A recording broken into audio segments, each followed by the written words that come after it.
Hello and welcome to this presentation on social media apps. My name is Julio Fuentes. This presentation will be about how the library that I work at uses social media to meet our patrons' needs. We'll be looking at 3 popular social media apps currently available and how a library might integrate them into their promotional activities. Choosing which of the social media apps that best suited our library's needs required us to have a plan.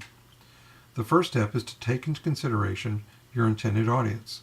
You can start by taking a look at the demographics for your town. AreaVibes.com would be a good place to start.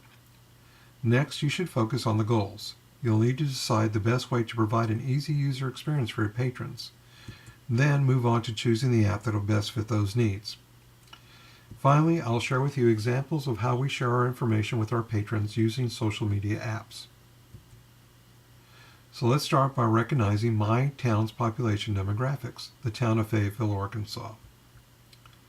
The town of Fayetteville has a population of just under 78,000 citizens. Fayetteville is also the host of one of the largest universities in the state. Putting the local university student population numbers aside, a majority of the population consists of younger working adults with families and retirees. Due to the fact that we are a college town, Fayetteville stays pretty active during the school year and quiets down during the summer months.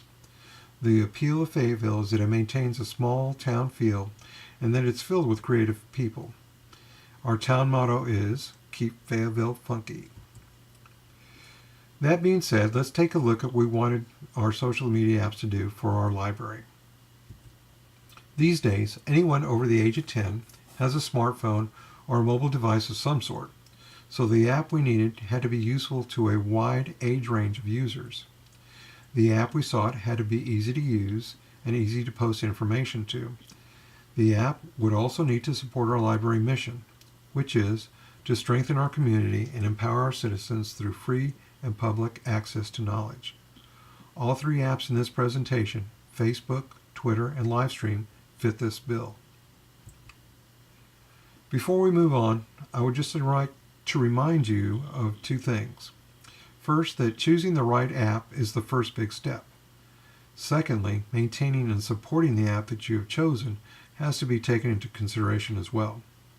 Training your staff how to install, configure, and use the app will be crucial. Patrons have every right to expect us to be an expert on the app. After all, we're the ones suggesting that they use it. Facebook is one popular app that has stood the test of time. It offered our library a solid platform to use and offered our staff an easy way to post information and share our events online. Facebook has the necessary features we needed and is configurable. The need for training using Facebook is minimal because most people already use it and are familiar with its features. For those that need help or training, there's plenty of instructional videos on YouTube that we can point them to. Next, we have Twitter. Twitter offers our library a way to keep patrons in the loop with the most current information that we need them to know.